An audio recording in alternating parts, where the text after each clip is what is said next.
It's another day talking about the city of Lagos. It's a rainy day here in Lagos. So many places or parts of Lagos have experienced rainfall. So it is a wet afternoon in the city of Lagos. It's on that note I welcome you to another edition of The Arena. I'm Samson Oluyede. Promises to be another exciting edition for the show as we witnessed UEFA Champions League action. Joba, we're talking about UEFA Champions League football. Yesterday we had Liverpool against Benfica. 3-2 that ended.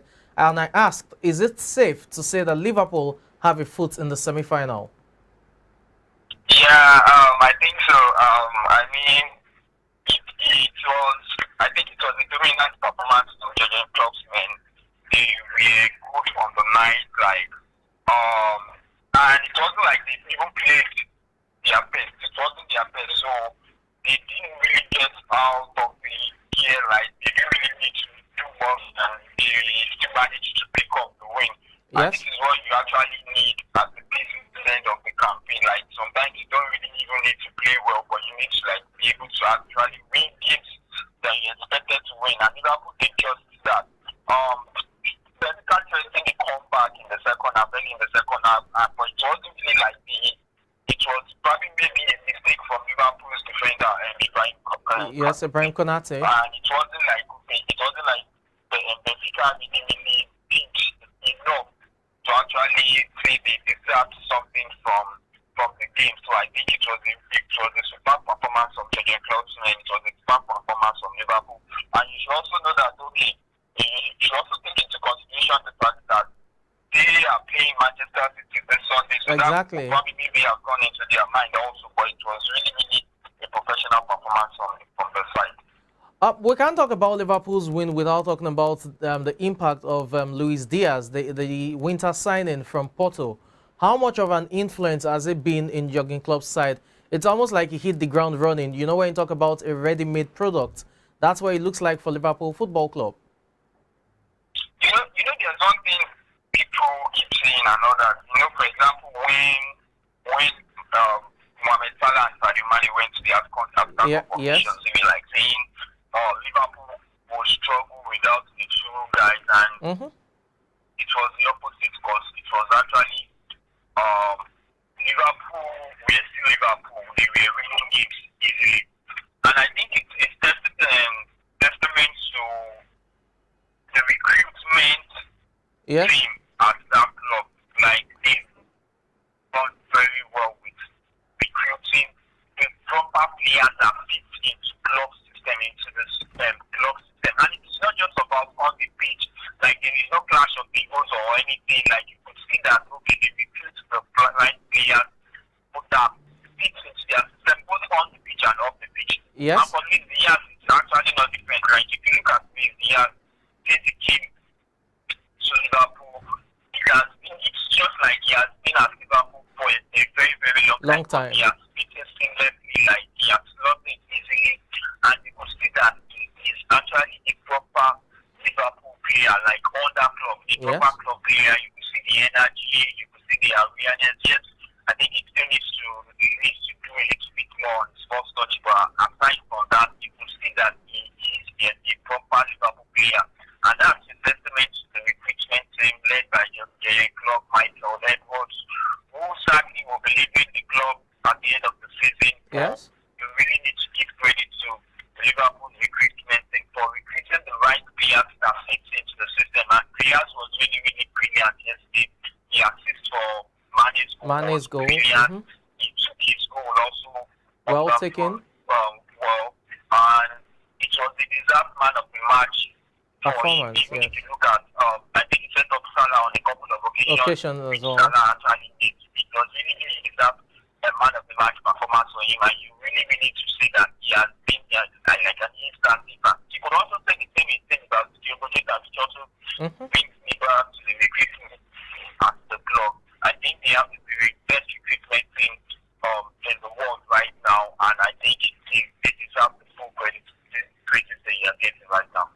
Okay, let's move away from that, talk about the other match we had yesterday night, and that's between Manchester City and Atletico Madrid. For Atletico Madrid, it was successive trips to Manchester. Remember, they defeated Manchester United in the round of 16 in the second leg. So But this time around, it was not, the kind of result Diego Simeone's men wanted, as they were the ones at the losing end of the 1-0 scoreline. But to the match itself, what do you make of Phil Foden's performance and Kevin De Bruyne? Because it seems Foden and De Bruyne are probably the two top players at City at this point in time. Well, I think first I was really disappointed. I'll start from Atletico Madrid. I think I was disappointed with the way Atletico Madrid set up yesterday. Okay. I wasn't really expecting them to actually like go toe to toe with Manchester City and maybe play an open game. Definitely, Yes. I think it would have been worse. I think they would have been picked apart. But I was still disappointed that they actually carried little threat going forward. Like, Going forward, exactly. Going forward from Diego Simeone's men. And it's really, really disappointing because if you look at the quality they have in their attack, they have the likes of Matheus Cunha, they have the likes of João Felix, they have Felix, the likes of Luis Suarez, Griezmann. Yannick Carrasco and all that. Uh-huh. And yes, they could really, like, they were just too weak. And it's not the player's fault. I think it's Diego Simeone's fault. There was a time that you actually, I think the picture went viral that all the 11 players were actually different, you understand? So Yes. it's really, really disappointing. But you have to give credit to Manchester City also because they did not really panic us as that at that time when it was new, I knew that there could have been some doubts that okay, they actually played the play 0-0 draw. This is really, really might not be a good result for us. And within just 80 minutes, 80 seconds of coming on, Phil Foden set up Kevin De Bruyne, and the rest is history. And I think Phil Foden deserves all the praises right now. Like, I think that is one of the best young players that we have right now, along with probably maybe Pedri, Yes. Kylian Mbappe, and also the guy at Borussia Dortmund and Erling Haaland. I think those are the four top young players. Top players in the world. Right now. And probably really also. So you have to really give them credit for that. And there was a time, if you look at the story, there was a time like they were saying he should probably really go out on loan and all that. Yes. He has been able to prove himself to Pep Guardiola, and it's not something. It's like people might actually want to downplay it, but if you look at that Manchester City team, like it's really, really loaded. And for a 21-year-old English boy to actually be one of their key players, It's definitely a top talent. It really says something about his talent. Yes. And you have to give credit to Kevin De Bruyne also for the goal. So I think it's advantage Manchester City right now because Right now. right now they don't have any option than just come out In the second leg. Metropolitano, yes. You just preempted my next question. The moment looks good for Atletico Madrid, because Yes. I read it that just before coming on air now that they never lost the Champions League tie in which they lost 1-0 in the first leg. Uh-huh. So I think Manchester City will be favorites to progress, but I think they will still be wary of maybe Atletico Madrid causing an upset. Okay, you've just answered. I was about asking if you think Atletico Madrid could turn the tie in the second leg, but you preempted my thoughts and you just answered that as well. For Liverpool, Benfica, I think virtually everyone in the world agrees that's home and dry. Talking about Liverpool into the semi-final, it's the Manchester City match that is still probably, not necessarily in the balance, but still difficult to call. Let's put it that way. Well, before we delve to the preview of today's UEFA Champions League matches, we have to talk about the big one on Saturday on the strength of what we saw last night.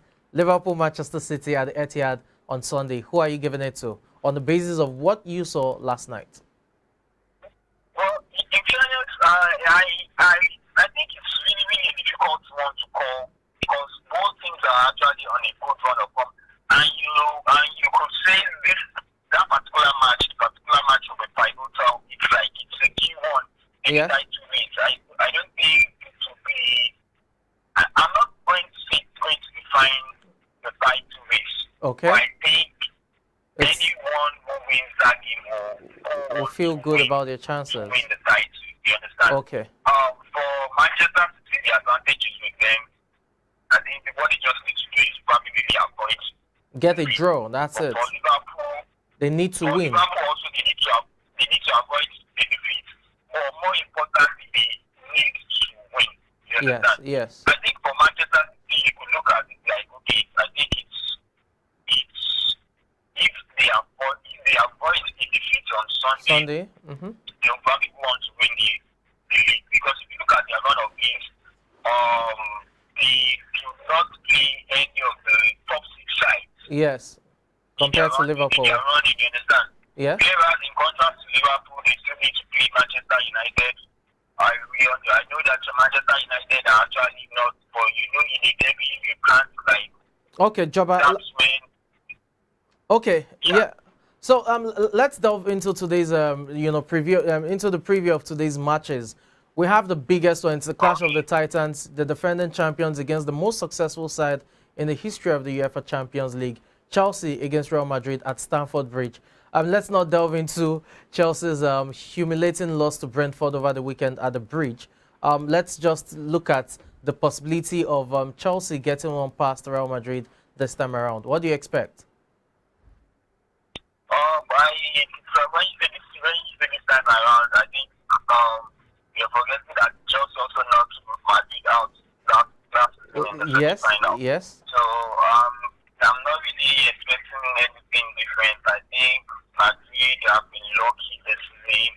Okay. So I think Chelsea will have too much for them. I think tactically, if you look at the coaches on the bench, I think you will probably maybe give it to Thomas Tuchel, you understand? So I think that's why I believe Chelsea will probably maybe see the challenge of Real Madrid. It's not going to be easy. Real Madrid are European royalty, you understand? And I think they will also have the point to prove also. What do you make of the first leg away from home? Okay. I said the good thing is Madrid are playing the first leg away from home. Yes.